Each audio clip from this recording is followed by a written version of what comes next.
Assalamualaikum warahmatullahi wabarakatuh dan selamat sore. Perkenalkan, nama saya Mardiansa Rajaloa, mahasiswa Fakultas Ekonomi dan Bisnis, program studi akuntansi, kelas 4E. Pada kesempatan ini, saya akan membahas mengenai teknik analisis data metode etnografi. Semoga pembahasan ini bermanfaat bagi kita semua. Oke, baik. Yang pertama kita masuk ke pembukaan materi, yaitu untuk topik metode penelitian studi kasus. Pembukaan materi yang pertama, metode penelitian studi kasus. Dalam dunia akademik dan riset ilmiah, pemilihan metode penelitian menjadi elemen penting dalam menentukan kedalaman dan ketepatan suatu studi. Salah satu pendekatan yang banyak digunakan dalam penelitian kualitatif adalah metode studi kasus. Metode ini sangat cocok digunakan ketika penelitian ingin memahami secara menyeluruh dan mendalam tentang suatu fenomena, peristiwa, kebijakan individu atau kelompok dalam konteks kehidupan nyata. Berbeda dengan metode survei yang berusaha menggeneralisasi temuan ke populasi yang lebih luas. Studi kasus berfokus pada eksplorasi mendalam terhadap suatu atau beberapa unit analisis. Pendekatan ini menempatkan konteks sebagai bagian penting dari fenomena yang diteliti, sehingga menghasilkan pemahaman yang lebih kaya dan komprehensif. Metode ini tidak hanya digunakan dalam ilmu sosial, tetapi juga dalam bidang pendidikan, kebijakan publik, kesehatan, masyarakat, dan manajemen. Studi kasus memungkinkan peneliti untuk menggali mengapa dan bagaimana suatu proses terjadi, serta menyusun narasi berdasarkan bukti empiris yang dikumpulkan dari berbagai sumber data. Melalui materi ini, kita akan membahas secara lengkap pengertian, ciri-ciri, jenis-jenis studi kasus, langkah-langkah pelaksanaan, serta kelebihan dan keterbatasan dari metode penelitian studi kasus. Harapannya, Anda dapat memahami bagaimana metode ini bekerja dan kapan metode ini tepat digunakan dalam sebuah penelitian ilmiah.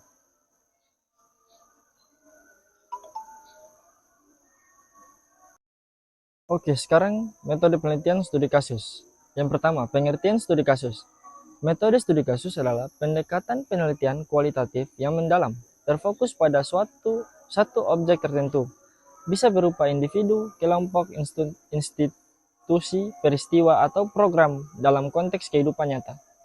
Penelitian ini bertujuan untuk memahami fenomena secara menyeluruh dari berbagai perspektif. Menurut Robert Kayin pada tahun 2018 menyatakan bahwa studi kasus adalah penyelidikan empiris yang menyelidiki fenomena dalam konteks kehidupan nyata. Ketika batas antara fenomena dan konteks tidak terlihat jelas dan terdapat berbagai sumber bukti yang digunakan. 2. Ciri-ciri metode studi kasus. Fokus mendalam pada satu atau sedikit unit kasus, menggunakan berbagai teknik pengumpulan data atau observasi, wawancara, dan dokumen, berlangsung dalam konteks alami. Menekankan pemahaman menyeluruh dan mendalam, atau holistik, interpretatif, dan deskriptif. Yang ketiga, jenis-jenis studi kasus. Yang pertama ada studi kasus intrinsik, yaitu penelitian dilakukan karena peneliti tertarik secara pribadi pada kasus tersebut. Yang kedua, studi kasus instrumental. Kasus dipelajari untuk memberikan pemahaman pada isu atau teori tertentu. Yang ketiga, studi kasus kolektif atau multiple case studies, yaitu mengkaji beberapa kasus sekaligus untuk melihat pola umum. Yang keempat, tujuan penggunaan studi kasus. menggali pemahaman mendalam terhadap masalah kompleks, mengeksplorasi kejadian atau fenomena aktual secara rinci, menghasilkan pengetahuan praktis dan kontekstual. Yang kelima, langkah-langkah penelitian. Langkah-langkah penelitian studi kasus. Identifikasi masalah. Nah, merumuskan pertanyaan penelitian yang spesifik dan eksploratif.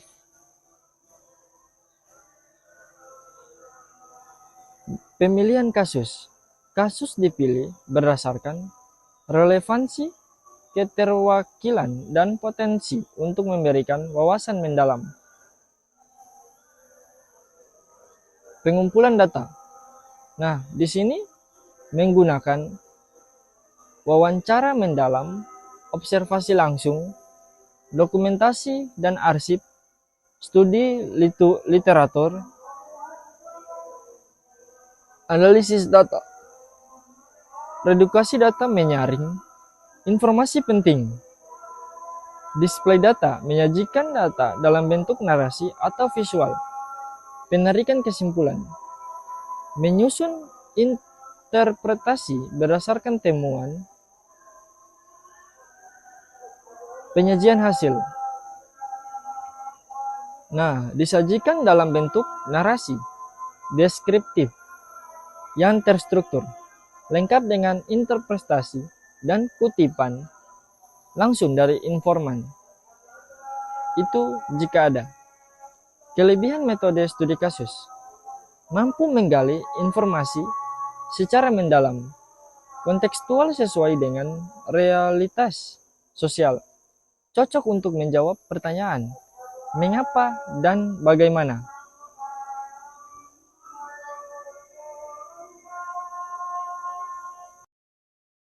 Oke, baik.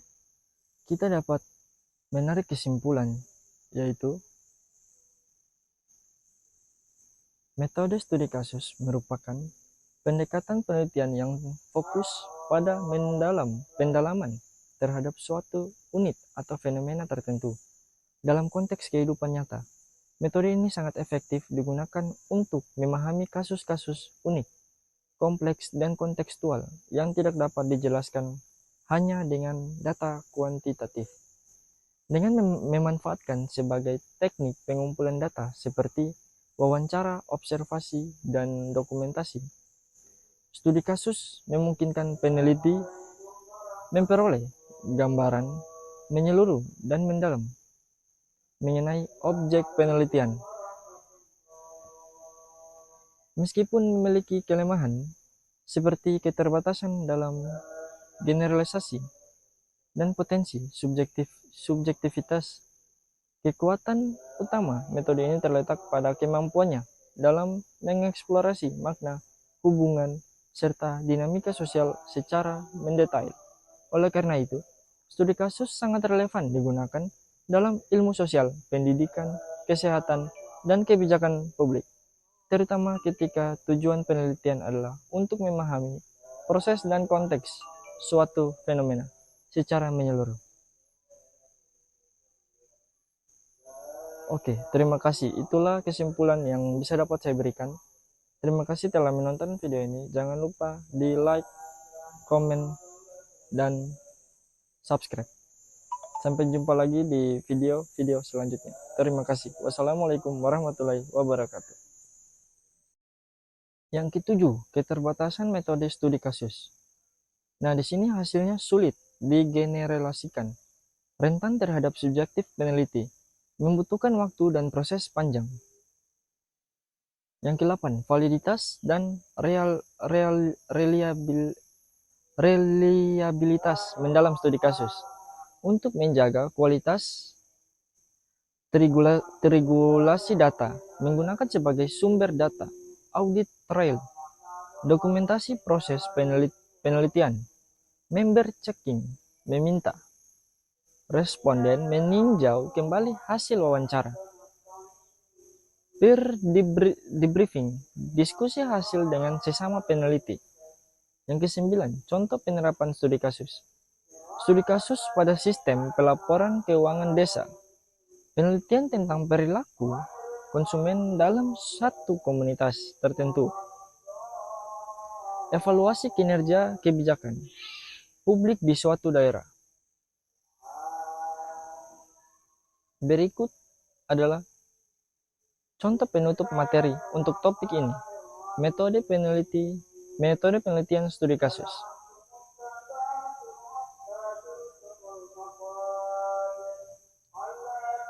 Penutup. Metode penelitian studi kasus merupakan pendekatan yang sangat berguna untuk mengkaji fenomena secara mendalam dalam konteks kehidupan nyata dengan fokus pada satu atau beberapa kasus tertentu.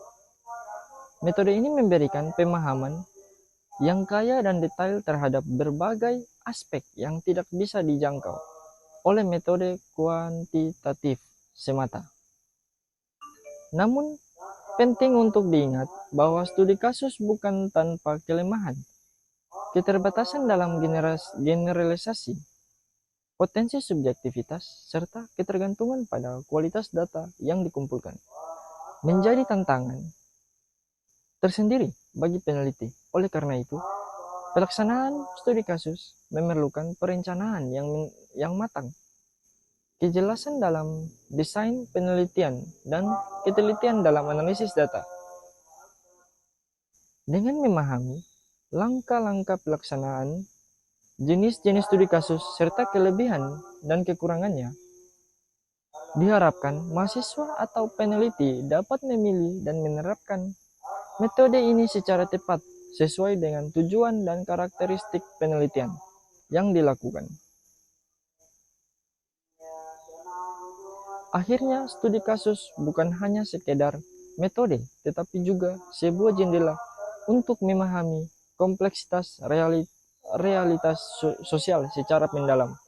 Jika dilakukan dengan cermat, studi kasus dapat memberikan kontribusi yang besar terhadap pengembangan ilmu, pengetahuan, dan pemecahan masalah nyata di masyarakat.